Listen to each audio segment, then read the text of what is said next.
আমি elevator education থেকে Souvik sir কথা বলছি। ম্যাকআউট ইউনিভার্সিটির ফার্স্ট সেমিস্টার একদম দোরগোড়ায় চলে এসেছে এবং এক্সাম সম্ভবত, যেটা আমাদের কাছে খবর আছে, যে মোটামুটি 2026-এর ফার্স্ট উইক অফ জানুয়ারি থেকেই কিন্তু এমবিএ ফার্স্ট সেমিস্টারের এক্সামগুলো শুরু হয়ে যাবে এবং এমবিএ বিবিএ যেগুলো ফার্স্ট সেমিস্টার আছে সবাইকারই এক্সাম মোটামুটি স্টার্ট হয়ে যাচ্ছে এবং আজকে অলরেডি প্রায় 6 তারিখ হয়েই গেল। তো সেক্ষেত্রে আমি এটাই বলতে পারি যে হাতে কিন্তু আর সময় নেই, হাতে আর 2 মাসও নেই, মেরে কেটে হয়তো 54-55 দিন বাকি আছে।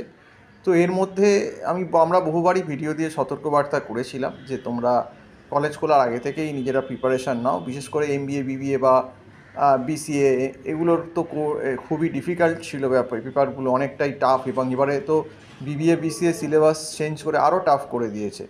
তো সেক্ষেত্রে মুশকিলটা হচ্ছে যে এখন আমরা বললেই তো না, আমি যেটা দেখতে পাচ্ছি ম্যাকআউট ইউনিভার্সিটিতে, যে 90% স্টুডেন্টই ক্যাজুয়াল, 100 জনের ভেতর 90 জনই কেউ পড়াশুনো করতে ইচ্ছুক নয় বা একটা মানে নামকে বাঁচতে ভর্তি হয়েছে, মানে এদের কাছে এটা প্রাইমারি নয় পড়াশুনোটা।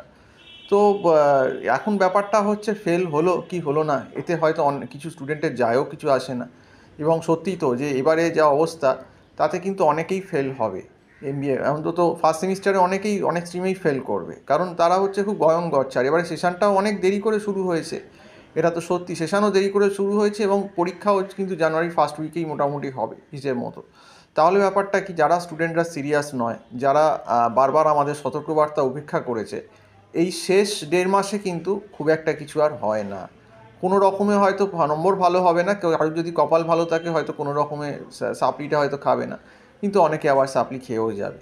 তো এটাই একটা ফার্স্ট সেমিস্টারের ট্রেন্ড, যেটা আমরা বহুদিন বলেছি, এবং এখন একদম দুয়ারে এক্সাম চলে এসেছে। এই ফার্স্ট সেমিস্টার, সেমিস্টার যেটা আছে আর কি, ফার্স্ট সেমিস্টার যেটা আছে ম্যাকআউটের, তো এখন কিন্তু খেলা হবে, পিচও রেডি হয়ে গেছে এবং সত্যিকারের খেলা কিন্তু এবার শুরু হবে, এবং এক্সাম হলে গেলেই খেলাটা স্টুডেন্টরা টের পাবে যারা পড়াশোনা করেনি এবং যারা আমাদের উপেক্ষাবাণীগুলো অগ্রাহ্য করেছে। তো আজকে এই অবধি বলেই শেষ করছি।